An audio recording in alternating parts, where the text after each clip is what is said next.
मेरे साथ डॉक्टर जयंती दत्ता हैं, दिल्ली यूनिवर्सिटी में आप प्रोफेसर रह चुकी हैं। वो भी आपसे सवाल पूछना चाह रही हैं। हाँ, पूछिए जयंती जी। जी, सबसे पहले तो प्रणाम। आपने एक बात कही कि आप पहले बीटेक में थे, फिर आपने आईआईटी छोड़ा। बहुत जद्दोजहद के बाद इंसान आईआईटी में घुस पाता है। आपने उसको छोड़ा, फिर आपने अपना पैशन को फॉलो किया, आपने ग्राफिक डिजाइनिंग वगैरह की। मैं आपसे ये जानना चाहूंगी कि कौन सा ऐसा पैशन आपको दिखा कि आप स्पिरिचुअलिटी में ढल गए? कौन सी ऐसी सेटिस्फैक्शन मिली आपको जिसने आपकी ये सारी रेजोल्यूशन जो है उसको एक दरकिनार कर दी? What is that passion which is attractive समझ में आया ना मेरे को। ये आपकी स्पिरिचुअलिटी सत्य की झलक, मतलब जब मैंने उस जी बताएं। हाँ, तो वो जैसे ही मेरे को समझ में आया कि जैसे माता पिता वाला ही खेल है कि एक्चुअली में तुम भी वही कर रहे हो जो पहले लोग बार बार कर रहे हैं। मतलब वैसे ही वो लाइक ऐसे घर की सिचुएशन में होते हैं, माता पिता बनते हैं, वैसे वही वो खेल खेलते हैं। फिर ठीक है, नौकरी का खेल, बच्चों का खेल, और वो पूरा खेल खेल के चले जाता है कि तो वो पूरा ऐसे क्लैरिटी समझ में आई ना पूरी संसार की कि ये संसार चल कैसे रहा है। तो उस क्लैरिटी की वजह से तो फिर ये क्लियर ही हो गया कि ये यही है जो असली सत्य है और यहीं से सारे सत्य उजागर होते हैं। देखिए, आपने जो रियलाइजेशन बताया, अभी शेयर किया, मैं उससे आपसे सहमत हूँ कि आपने कहा कि बच्चों को माता पिता इस्तेमाल करते हैं।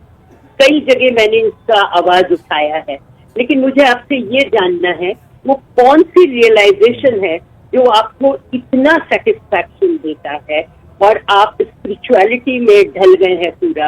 आपको वर्ल्डली, देखिए रिनंसिएशन बहुत सारे साधु लोग करते हैं, लेकिन you are a very intelligent soul. तो हमें वो जानना है जो हमें और किसी लोगों से शायद इतना कन्विंसिंग नहीं होगा, जो मुझे आप बता पाएंगे कि ऐसी कौन सी चीज है स्पिरिचुअलिटी में जो आप जैसे बंदे को रोक के रख देता है। उसमें क्या स्थायित्व है, क्या ऐसा ध्येय है आपका? एक जो मेन रियलाइजेशन इसके अंदर होती है कि मीनिंगलेस ऑफ द लाइफ, कि लाइफ का रियल के अंदर कोई मीनिंग नहीं है। जब तुमको वो रियलाइज होता है तो तुम्हारा एक तो जो स्टोरी का जो भार होता है ना, तुम ये सोच रहे हो कि मेरी कहानी ऐसी होनी चाहिए, मेरी कहानी में पता नहीं ये लोग क्या सोचेंगे, मेरे जाने के बाद लोग क्या सोचेंगे मेरे बारे में, वो सब हट जाता है।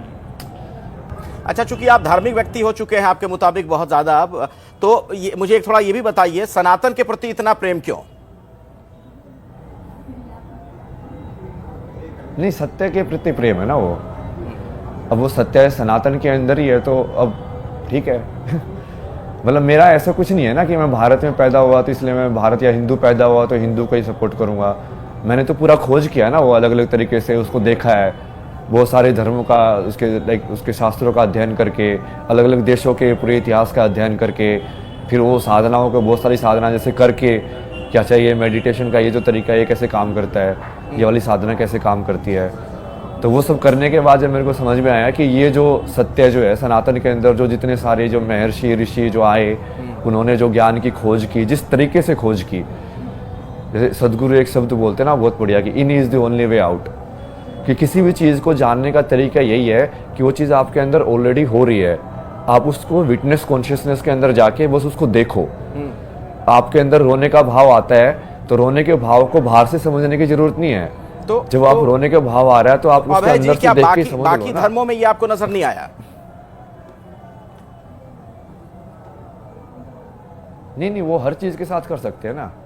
वो बाकी धर्मों में भी अलग अलग तरीके हैं उसके। सनातन धर्म के अंदर ये मान के चलो कि सनातन कोई एक पर्टिकुलर तरीका नहीं है, सनातन उस पूरी बकेट को बोलते हैं।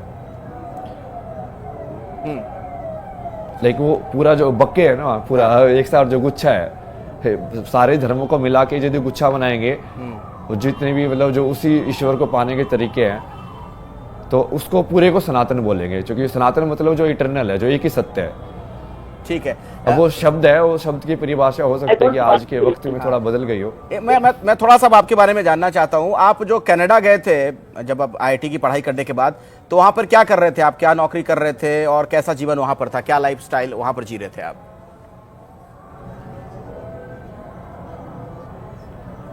वहाँ पे तो जैसे यूआई यूएक्स का काम कर रहा था मैं। कैनेडियन टायर करके ई कॉमर्स कंपनी है, जैसे फ्लिपकार्ट अमेजन है ना यहाँ पे, जो ऑनलाइन ई कॉमर्स वेबसाइट होते हैं, उसके अंदर काम कर रहा था, ये डिज़ाइन का ही।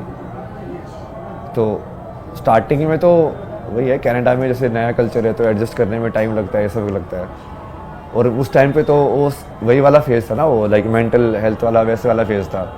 तो उस टाइम पे ही मैंने जैसे उसके लिए मेडिटेशन ये सब वाला योगा स्टूडियोज वगैरह जाता था मैं, बट वो योग करने के लिए नहीं जाता था। वो उस वक्त थोड़े आप परेशान रह रहे थे मेंटली, आप ये कह रहे हैं? हाँ, मतलब शांति के लिए जाता था। जैसे यार रात को नींद नहीं आती है तो अब उसमें कौन सी चीज़ मदद कर सकती है, कोई विचार बार बार घूम रहा है तो उस चीज़ को कैसे हटाएं, ये सब